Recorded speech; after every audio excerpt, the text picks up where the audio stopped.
Halo, hai Ju. Halo listeners, hai guys. Hello everyone.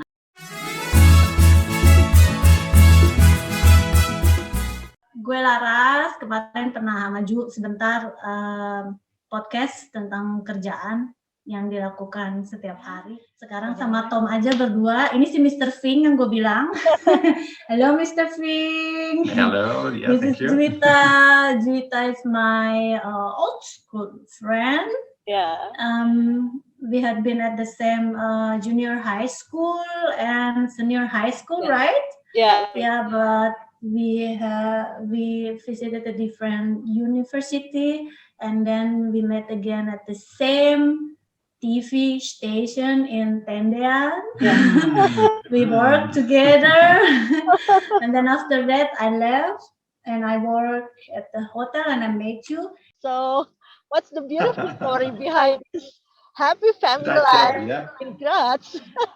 Let Mr. Fink tell about the story. Oh. Begin. Oh.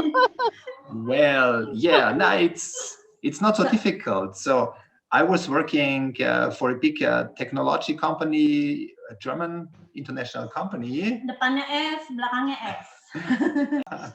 We had been asked to set up a system for a mobile company in Indonesia, and I was staying there for 1 month, and I was staying at the hotel that Laras worked at. So yeah, we came across each other once in a while. We said hello, and I don't know, I had a feeling, okay, it's a nice person, so I want to get to know her maybe better. And on the last day, or before I had my last night, I thought, okay, I could ask her out. Do you want to join me for the evening? And she said yes. And I said yes. I look wonderful. And then so we were in what is it, Grande Indonesia? Grand Indonesia, and we had a nice evening together, dinner and movie, and then we even went to Hard Rock Cafe after that, and then I decided to extend my stay. Sampai dulu waktu pertama kali dia bilang extend karena harus pulang besokannya kan. Lu bayangin harus extend pesawat, extend hotel, extend pesawat dan segala macam kan. Iya. Dalam waktu simsalabim 1 hari. And so we had 1 week to get to know each other better. And that's how everything started. Yeah. And we had a long distance relationship for 1 year. Nearly a year. And in the meanwhile, then we said, okay, it's difficult like that, so we can either go the next step or not. And then we decided, okay, let's do it. Laras was brave enough to say, okay, she's going to leave Indonesia and come to Austria. Yeah. And here we are. Here we are now. So, setelah kita dari TV Tendean waktu itu gimana tuh ceritanya?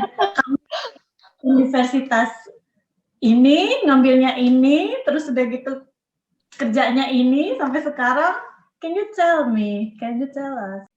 Dulu back then in high school di SMA dulu itu ada namanya tes minat dan bakat mungkin ya, untuk semacam mencari karir apa sih yang cocok sama kita gitu. Kalau masih ingat Rasa.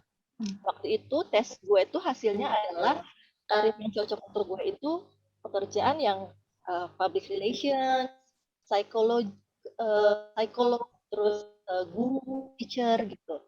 Terus dijelaskan masing-masing profesi itu apa. Nah, gue tertarik sama public relations. Kemudian setelah lulus SMA, gue memutuskan gue ingin kuliah ambil jurusan public relations. Gue skripsinya juga tentang PR, gue juga magang di PR waktu itu. Terus lulus kuliah, gue kerja di PR. Nah, waktu gue di PR itu, bos gue bilang, sebagai PR, kita main role kita itu mostly media relations kan. So, to help you untuk bisa melakukan tugas dengan baik yang terkait media relations, ya sarankan you should be a media person yourself gitu. Makanya gue ke Trans TV as a reporter to get a journalist experience gitu. Nah, tapi karena gue dari awal tahu gue cuman mau belajar ilmu jurnalismenya, makanya juga nggak lama, beberapa tahun gue balik lagi ke dunia PR. Terus ke beberapa tempat pindah membangun karir sampai gue jadi manajer, begitu kan waktu itu. Nah, terus kemudian datanglah ini si digital era ini. Jadi gue berpikir gue pengen tahu what's happening around nih sekarang dengan new media ini. Jadi gue ngambil waktu itu kuliah lagi, ngambil S2, jurusannya adalah Communication and Media Studies. Gitu. Nah, abis selesai itu 2 tahun, gue kerja di perusahaan healthcare industry itu, di rumah sakit itu. Terus karena jaraknya dari rumah lumayan jauh, jadi gue cari tempat kerja yang lebih dekat ke rumah dan lebih fleksibel. Sekarang gue di PR agency dan jadi punya banyak waktu untuk bikin podcast ini, gitu ceritanya. It's really good and you're doing really good. I know you're a perfectionist. You're doing so perfect, not really. In your I don't know, di senggang waktunya. Gue kadang suka ke ini bahasa Jerman sama bahasa Inggris dan bahasa Indonesia. Yeah, you're doing good. Just continue, yeah. Regarding study, I wanted to ask you because I was wondering how difficult is it for somebody from a low-income family to get a good university education in Indonesia? Is that complicated, or is it also possible regarding costs for studying? Well, yeah, it does still costly nowadays, but there are more affordable college, you know. But of course, if you want the better education for your children, usually they're more expensive as well. However, the government issued a card named Kartu Indonesia Pintar. So it's initially aimed for low-income people. So if they have children who are really good in academic, but they have limited, fund to send their children to the university, they can apply to the government to get subsidy, to get funded for their children. That one from the government, and also I know that some companies, they also have scholarship program as part of employee development program. I think it's very common in corporations, and also their foundation, social foundation, or corporations who give scholarship as well for public. So not only corporation for their employees, but also for high school students, graduated from high school students who want to apply for further education, but they have limited funds, so they can propose or apply to those corporations. I think maybe it's part of their corporate social responsibility program. So yeah, it does costly, but there are also opportunities and helps for so many parties. Yeah, so it's still possible to get a good education, even though for low-income people.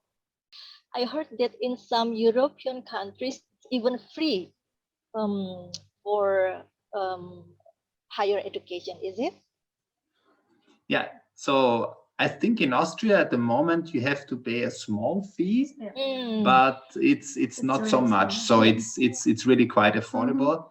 And even if you have a low income, that would make it impossible to pay even that small amount. You can also get a scholarship for that. Yeah. So I think so it's also maybe set up same like now in Indonesia, that if you're smart enough and you really want to study, that the financial resources should not be a limitation, not a handicap to also get a good education. So I think that's a good approach on both sides. Yeah, agree. In Austria, it's the same as well. Yeah, because education here is really important. And maybe kalau misalnya kamu lihat di internet, mungkin Austria merupakan salah satu negara yang nomor 1 untuk pendidikan, bagusnya maksudnya, pendidikan dan kesehatan gitu. Is there any health insurance, like national health insurance? Yeah. So should I? Yeah, tell? you can. Yeah. Yeah, you are Austrian, so I have Austrian people beside me. Yes, so I know relatively well. Yeah. So in Austria, I think like similar in other European countries, it's mandatory to have a health insurance. So it's part of the job, part of the package. So when you get hired, you automatically pay health insurance as well as social insurance. So even for being unemployed, you also pay a small insurance that will then cover so that you get an unemployment payment when you don't have a job anymore. And the health insurance is paid, which covers everything basic. So if you get sick, if you need a surgery, so everything that when your life is in danger, when your health is not well, you get the treatment, everything you need is paid for to get well again. So that's cover already. So makanya kalau di sini, kalau misalnya gaji tinggi gitu ya, 1.000, ini misalnya doang. Itu potongannya bisa selalu 50%. Enggak sih, kalau 1.000 enggak. Jadi kalau misalnya ada limit 900, how much is minimum payment from the salary that there is no tax? And so no tax? I think about it's about 1,000 euro. Kalau how many rupiah? Kalau 1.000 euro itu tax sama pajak sama untuk kesehatannya nggak terlalu dipotong besar. Tapi kalau udah misalnya mencapai 3.000, 4.000, 5.000 euro, itu kamu akan dapatnya juga setengahnya dari gaji.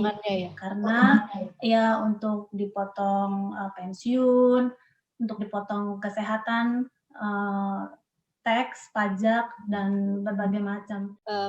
In Indonesia, for the health insurance, we call it BPJS Kesehatan. So it's a national health insurance. If you're an employee, then you will split to pay the premium, but it's not 100% covered by the company. So company will pay something percent, and then the rest will be paid, will be deducted from the salary, by from the employees. And but if you have your own business, then you have to join BPJS Kesehatan, the health insurance, and you paid 100% for yourself. If you're jobless or a freelancer, but you want to join this health insurance, national health insurance, you have to pay it by yourself. But there are also a subsidy from the government. So if you really come from a low income family, you can propose to the government. But as far I know, it's not nationwide. So in only in some cities, like in Jakarta, because it's the capital city of Indonesia, the local government here, they have a subsidy program for low-income families. If they want to register for the national health insurance, but they don't really have money to pay the monthly premium, they can propose to the government for the subsidy. So they still can get the treatment anytime they need, so they can go to the hospital. If they are registered in national health insurance, then mostly it's free. Except maybe like, I don't know, if you want to get a, I don't know, surgery for plastic surgery because you want to cover by yourself. Yeah, that's the same here. Yeah, of course. Yeah, everything that is not necessary for health. You have to pay. So my question is, if you are, I don't know, with BPJS, something negative I heard about it. Sometimes they cannot accept you in some hospitals because you using BPJS. Is it true? The government has encouraged all our hospitals, also the private hospitals, to accept BPJS Kesehatan members. So back then in my company, all the hospital staffs, like the nurses and all hospital staff, medical staffs, we are regularly trained to treat all our patients equally. Yeah, no matter what's the background. Great. That's good. BPJS Kesehatan, yeah, or it's from your other insurance, health insurance, or you pay it by yourself. Yeah. That's good. Yeah. We are human. Hello, we are same. We are same. Yeah.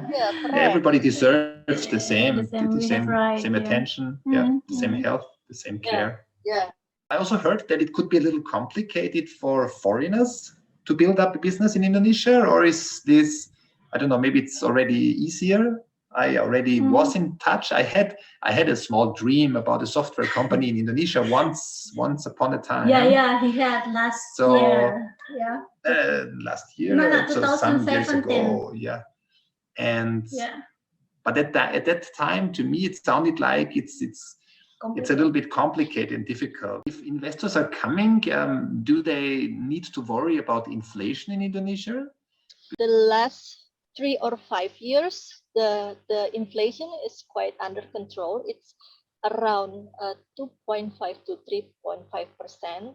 The government made really serious efforts to convince our people, Indonesian, that foreign investments is good also for us, because foreign investments will open companies, corporations, so opportunities for our people to get job, to get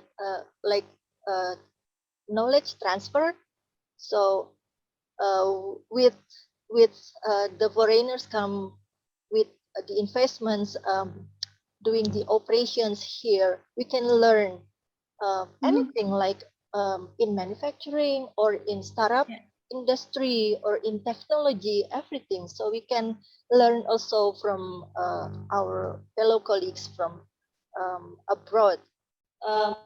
Last year, the government issued omnibus law di Indonesia, Undang-Undang Cipta Kerja. So it aimed to attract foreign investors, simplify the regulations, and shorten the process, the time, and then also there are some reduction taxes. We have also, I think this year, we just had the Ministry of Investment. So this ministry is responsible to faster the investments coming to Indonesia.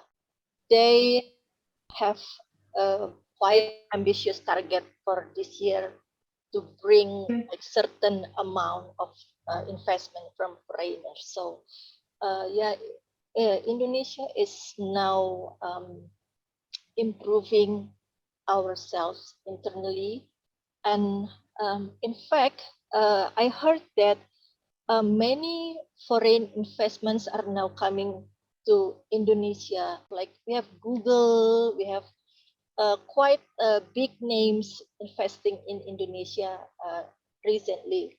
So that's good. Yeah, I think if you try to find out nowadays, it would be a different story. Yeah, when it's beneficial for Indonesians, then I think then people will also understand and accept that and see the benefits. And maybe it's good. Also related now with the UMR, upah minimum. Upah minimum region. It's increased, right? It's changed. now? 5 million, or do you know? Almost. No, not 5. I think it's around 4. Mm-hmm. Maybe because of the so many investors also come to Indonesia or to Jakarta. Do you guys have a plan to like move to Indonesia someday? Yeah, I mean, it would be nice as soon as the kids are old enough, independent enough, so that they don't need us anymore. This could be an option. Yeah. Or maybe stay there for the winter. Yeah. So when it's winter in Austria, and then come back for the kids and the grandchildren. When it's summer here. Yeah. We can dream about that. I mean, we never know yet, but that could be an option as well. Because I have planned also to, I don't know, gue pengen running out some small restaurant or hotel, to kayak Airbnb atau apartemen gitu, yang kecil-kecil aja, yang kayak gitu, untuk apa ya, ngabisin retire pensiun kita di sana. It's very interesting to talk with you guys that we forgot to check the time. So I think that's all for now. So maybe it's lunchtime now in Austria. Yes, it is. Yeah. Maybe we can talk again, or we can do the same podcast in another time, talking about culture or I don't know, everything, what's happening again. Yeah. Another time. Yeah. But really, thank you, Ju, that you invite us to your podcast. Thank you for having us. Yeah. And all the best for your career, for your podcast. Thank you. Oke, guys, terima kasih banyak ya udah dengerin kita ngobrol-ngobrol. Sampai ketemu lagi ya di podcast kita yang berikutnya dengan obrolan lain yang mudah-mudahan gak kalah seru juga, bertukar kabar dari Austria dan Indonesia, yang mudah-mudahan bisa menambah informasi dan bisa jadi hiburan juga buat teman-teman yang dengerin semuanya. Thank you guys. Thank you. Terima kasih juga. Have a good day. Thank you. Bye.